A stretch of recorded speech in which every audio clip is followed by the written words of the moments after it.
kusoo dhawaada Border Mills waa warshada daqiiqdii calafka xoolaha waxa lagu hirgeliyay adigoo kale oo ka qayb qaatay oo aaminay oo shuruudihii la isweydaarsaday oo sida adduunkaba loogu dhiso shirkadaha loo dhisay runtii waxa weeyaan haddaynu isku hadafnahay ama aynu isku fikradnahay waxaan filayaa inaad aad ula dhici doonto nidaamka Border Mills ay wax u wado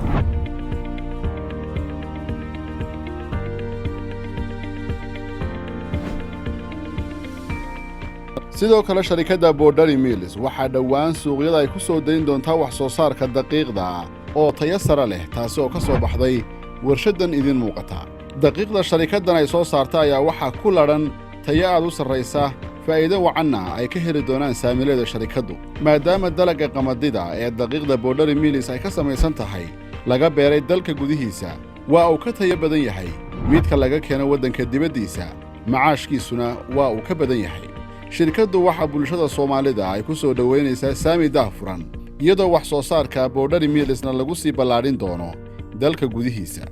Border Mills hiigsi sare iyo hadaf lagu midoobay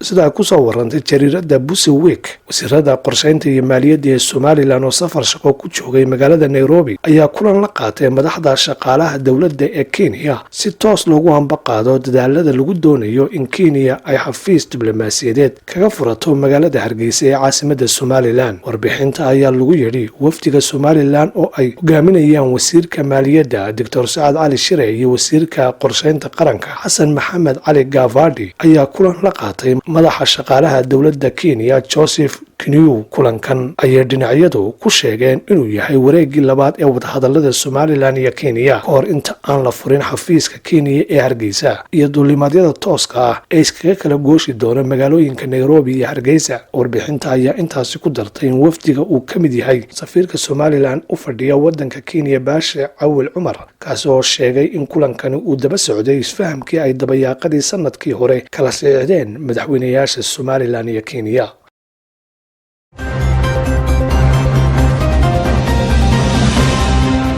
midowga musharaxiinta ayaa uga digay dawladda Soomaaliya in ay carqaladayso dibadbaxyo lagu wado in maalinta Jimcaha uu ka dhaco magaalada Muqdisho ee looga soo horjeedo madaxweynaha dawladda Soomaaliya Maxamed Cabdilaahi Farmaajo Daahir Maxamuud Geelle oo ka mid ah musharaxiinta ku baaqay dibadbaxyada ayaa uga digay laamaha amniga in ay iska hortaagaan isku soo baxa dadweynaha balse taa beddelkeeda looga baahan yahay in ay sugaan nabadgelyada dadka dibadbaxa ka qaybgalaya maadaama uu dibadbaxu yahay mid nabadeed oo dadku shucuurtooda ku muujinayaan waxaan la hadlayaa taliyaha booliiska taliye xijaar baan la hadlayaa waxaan xasuusinayaa booliiska shaqadiisa asaasiga ah inay tahay in uu sugo amniga qofka muwaadinka ah amba ha jooga xafiiskiisa amba gurigiisa amba xarun uu ku mudaaharaadayo ha u mudaaharaado nidaam markaa jiro amba ha ka mudaaharaado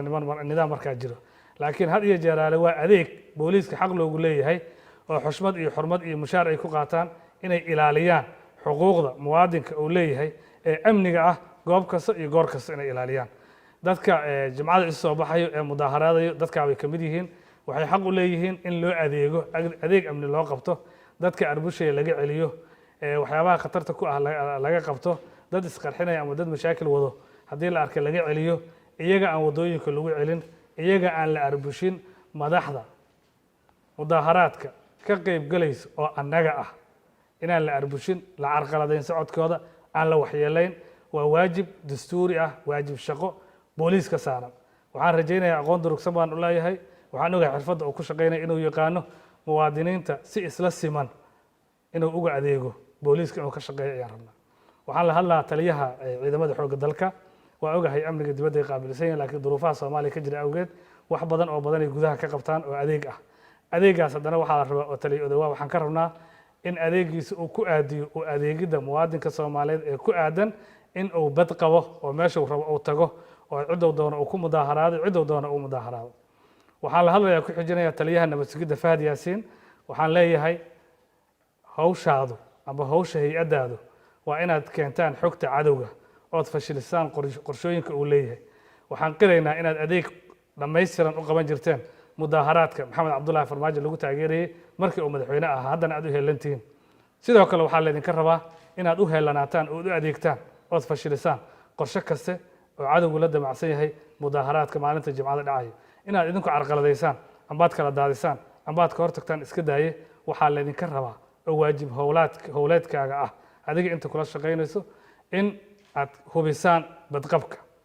dadka mudaaharaadayo madaxa noqdaano iyo dad mutadaahirin ama dad soo baxay noqdaane sidoo kale taliyaha ciidanka asluubta asagana sidaa ayaa laga rabaa waxaan xasuusinaa madaxweynaha xilku ka dhammaaday maxamed cabdullaahi farmaajo amaro badan oo filla soomaaliya ka soo baxay waxaa wax lagu yeeleeyey oo lagu dilay dad soomaaliyeed oo waxba galabsan amaro gaadma ayaa ka baxay gaadmada waxaa la soo gaaray xilligii la joojin lahaa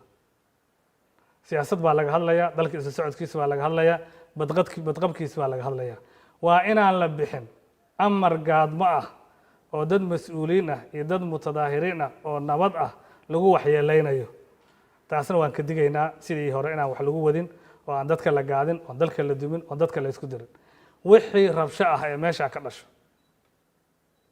mas-uuliyaddeeda koowaad labaad boqolaad maxamed cabdullaahi maxamed farmaajo madaxweynaha xilku ka dhammaaday ayaa iska leh dhaqanka aan naqiina waxa uu yahay in siyaasiyiinta la maago siyaasadda la maago deganaanshaha la maago dadka isla socodkiisa la maago ummadda la cabsiiyo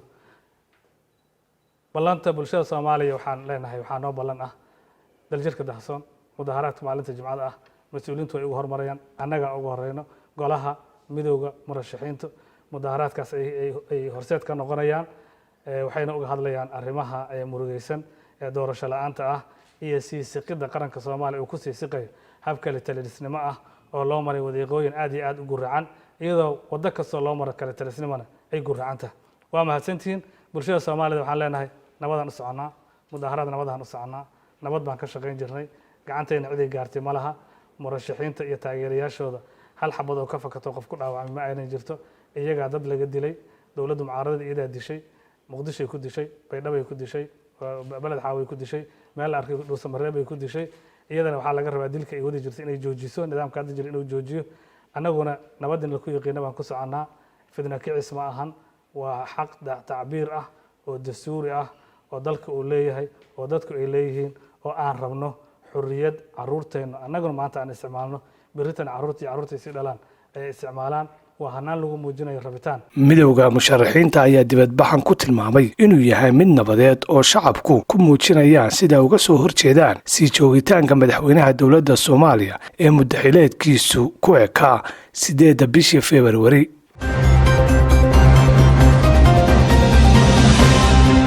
ciidamada badda ee labada dal ee Masar iyo Spain ayaa si wada jir ah koonfurta badda cas ugu qabsaday dhoolatus military sida uu sheegay afhayeenka ciidanka Masar Tamir Al-Rifaaci. Masar waxaa tababarkan uga qayb galay markabka dagaalka ee Rivigate la yiraahdo halka dalka Spain uga soo qayb galay markab la yiraahdo Reina Sofia. labada ciidan waxaa kaloo ay dhoolatus dagaal iyo dabrid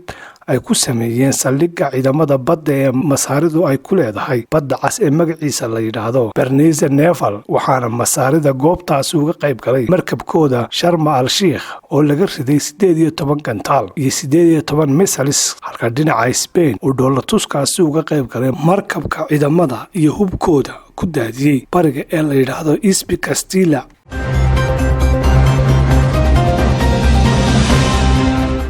mas-uuliyiinta jamhuuriyadda dimuqraadiga ah ee Congo ayaa sheegay in dad ka badan 60 qof ay dhinteen kadib markii dooni ay saarnaayeen ay ku dhacday webiga Congo. 300 oo ruux ayaa laga soo badbaadiyey shilkaasi, balse waxaa suurtagal ah in aan weli laga warqabin xaaladda 200 oo kale. dadka deegaanka ayaa sheegay in doonta ay ku dhacday dhagax iyadoo maraysa webiga ku yaala bariga caasimadda ee Kinshasa, maadaama ay safraysay xilli habeennimo ah oo ay mamnuuc tahay in ay doomuhu socdaan. wasiirka arrimaha bini'aadanimada ee Congo Stephen Mabaki ayaa dalbaday in la maxkamadeeyo dadka mas-uulka ka ahaa shilkaasi. bartiisa Twitter-ka ayuu ku soo qoray doon buux dhaaftay oo habeennimo safrinaysa 700 oo rakaab ayaa qalibatay. 60 meyd ah ayaa durbaba la helay halka 300 ay badbaadeen. waan u tacsiyadaynaynaa qoysaskii ay dadkaasi ka dhinteen, waxaanan dalbanaynaa in cunaqabatayn lagu soo rogo dadka arrintan mas-uulka ka ah